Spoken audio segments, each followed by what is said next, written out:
Alright, let's do a wee bit of Rocky Horror for you guys. You ready? How did you I see you've met my faithful hand in hand? He's just a little brought down, but he not. He thought you were the candy man. Don't get strung out by the way I look. Don't judge a book by its cover. So my name is Reese. My drag name is Fannie Sparkle. I've been doing drag for 3 years now. So when I first got into drag was Halloween 3 years ago. So my best friend was like, okay, if you go as a female, I'll go as a male. And then I walked into this specific bar and met the manager, and he was like, why don't you come and do a few nights and see how you get on? It's quite strange how that's how we all stand, like, because you wouldn't want to do it any other day of the year than when everyone else is dressed up, so you kind of fit in a weird sense of way, you know? I'm glad we caught you at home. I would define drag as crazy, fashion forward, out of the usual. To be honest, that's what drag is.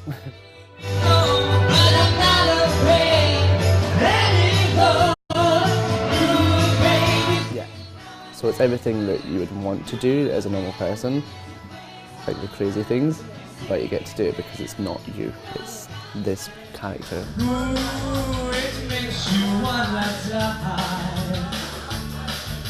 Normally me, I'm quite laid back. I can be shy, but when I'm in drag, I have no idea what happens, what awakens inside me. But this, fearless character comes out, it can do anything.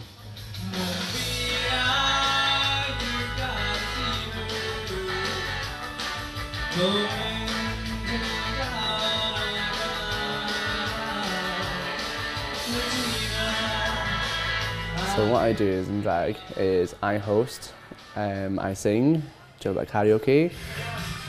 Hello, good evening, Cheers Bar. How are we? My name is Fannie Sparkle, your hostess with absolute fucking mostess. Can we be at karaoke tonight? So we do fancy strangling your catch in your way. So that's obviously when you're working in your own home bar, but when you're at other bars, it's more of where performance. It's where you can do obviously live singing, lip singing, so all that tailors into that aspect. So at the start it was just look as feminine as possible, you know, just to blend. But as the years go on, you kind of adapt like your own crazy, unique thing, you know. Everyone's got different hairstyles, everything, etc. But this is when it gets weird, which I would never see a female do with their makeup. It'd be pretty crazy if you saw a female do this. But you can. And then we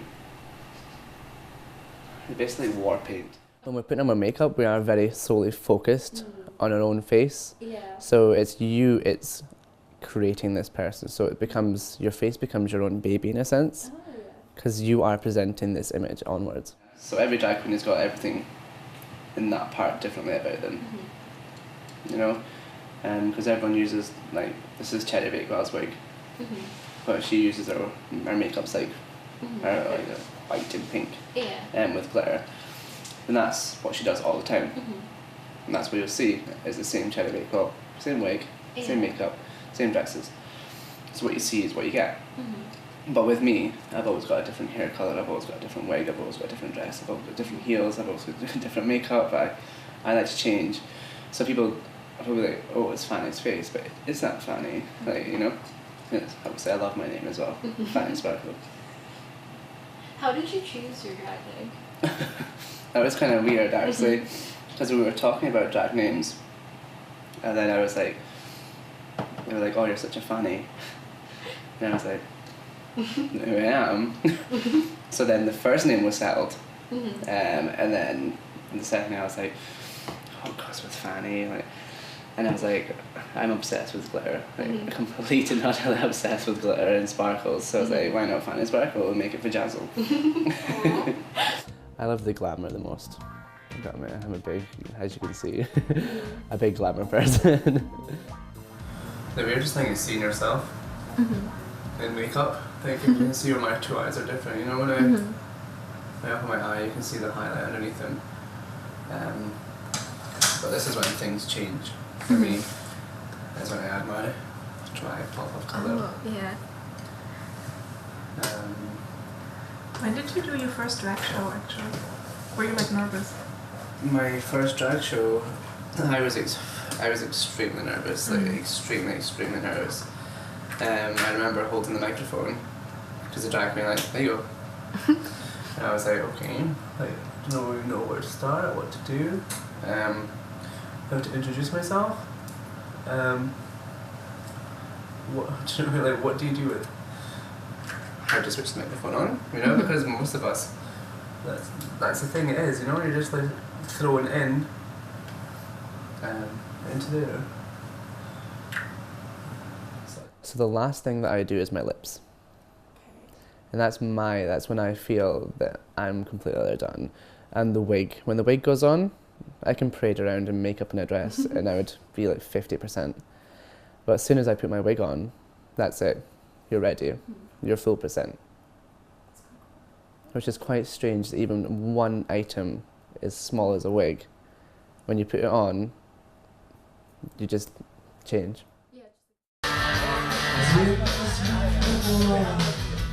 My best friend down the one next door. Ooh, it's a love and true one. How did your friends and family react to you doing drag? Yeah, so friends, I took it very well, but family thought I was going to be a transgender, which is a fine line between drag queens and obviously being transgender. So yeah, my mum was the worst. She thought I wanted to become a woman, which she could not understand. She was fine with me being gay, but it's the fact that she was losing her son in a sense, you know. But obviously she got both. Yeah. And how was coming out like in general? Was it? No, that was quite crazy. You know, the thought process behind it Yeah. was, if I come out, even though my family were very loving, then they probably wouldn't care. But I never knew that at that time, you know. Yeah. Because your mind is overworking, like they're going to disown me. You're going to have to live on your own. You know, you have to be yourself, which is quite scary at a very young age. Yeah. There was also obviously the usual, you know, the slurs, the shouting. So there was no one actually gay when I was at school, you know. It was seen as this feared thing. And then, yeah, after school and going into everything now, it's nice to see that a few people are coming out in younger ages. They're starting to feel their own, you know. So I would say I started realising when I was about 13 that something was wrong, you know, because you've always seen, I've been brought up as a male and a female. That was it, you know. And to suddenly feel you've got feelings towards a male part, and your mind starts to think, what's going on? So I first came out when I was just before my 18th birthday. So still quite young in a sense compared to some people that are in their 30s. But yeah. How's the drag queen community? Is it like a good community? Is it like supportive, or is there a lot of hate within the drag community against each other? It's a 50-50 situation, because some of my friends are obviously drag queens, they're my friends, but some of them it's a jealous feeling, especially, put it this way, when you've got two girls that don't like each other. They clash very much. So say if I've walked out with a dress and they don't like it, they'll tell you. Drag queens are the most honest people on earth, and sometimes that's why we clash. As well as in the drag community, we are all men, majority, so the testosterone, it's quite high. So that's why sometimes we do clash, but sometimes we can become the best of friends, you know. You can meet a queen in a different show across the world, and you become best friends. So you say Henry or sit? Sit. Sit. Take a step forward.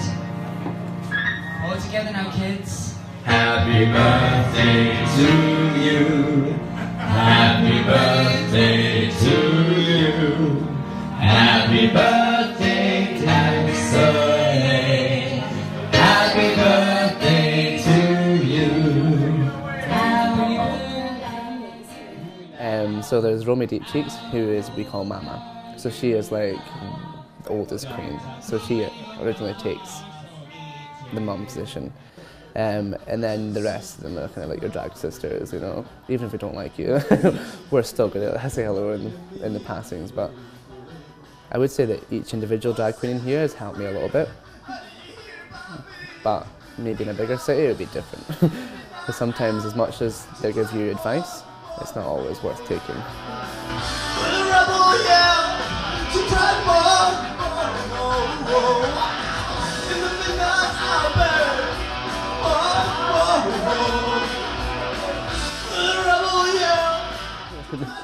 And anything you hate?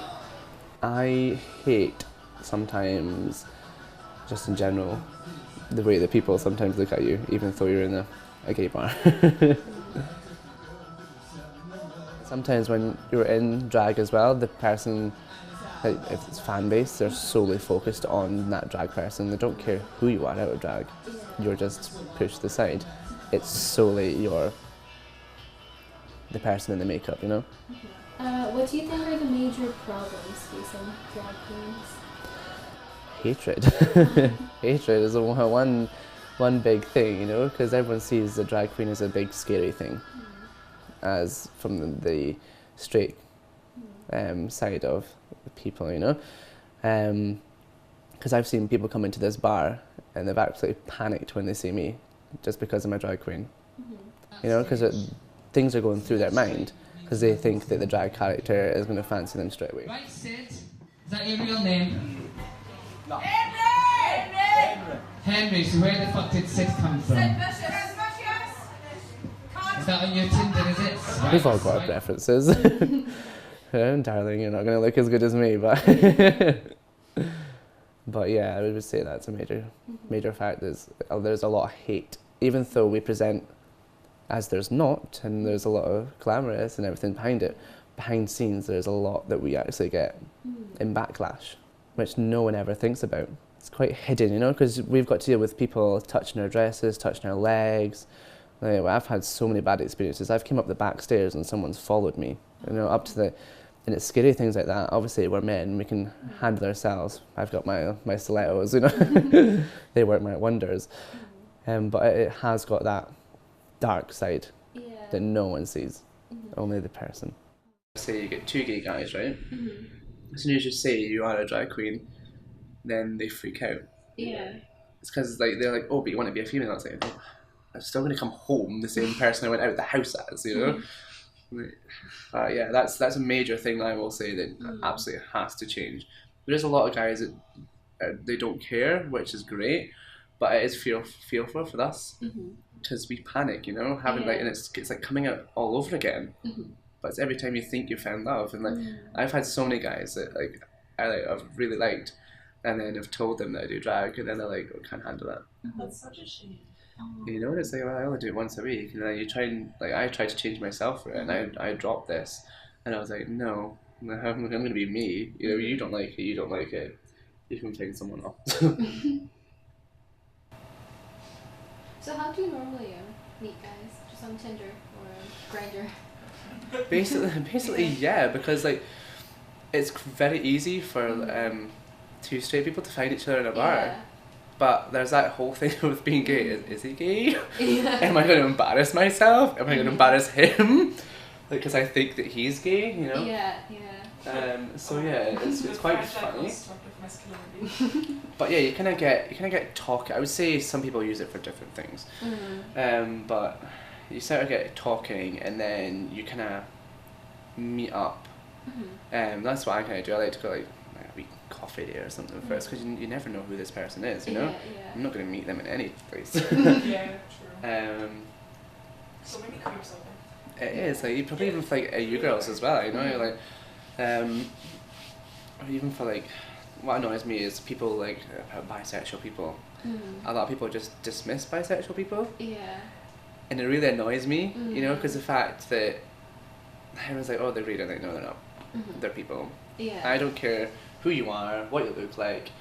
As I said, I've got friends that are like, they shouldn't, because they're a religion. Like, put up with me, but they do because they don't really care, you know. How about that? Well, babies, don't you panic. By the light of the night, seem alright. I think it's more, it is ice skate for a lot of people as well, I will say that. A lot of drag queens have been put through so much in their life, from being younger. Sometimes hate can translate into a beautiful thing, and I've been lucky enough to see that with many of my friends who are drag queens, which is absolutely amazing to see, you know, how someone can go from like being from like a home that nobody wants them, to having this small drag family and then having a career in drag.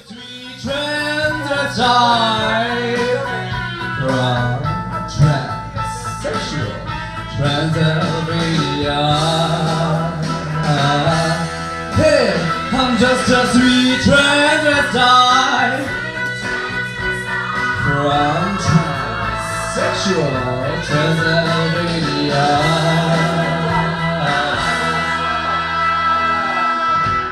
So, come up to the lab and see what's on this lab.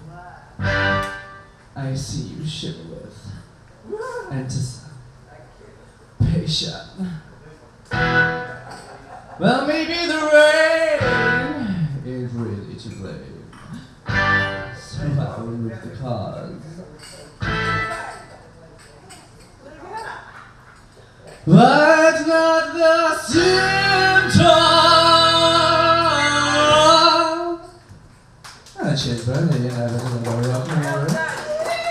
I'm really shy.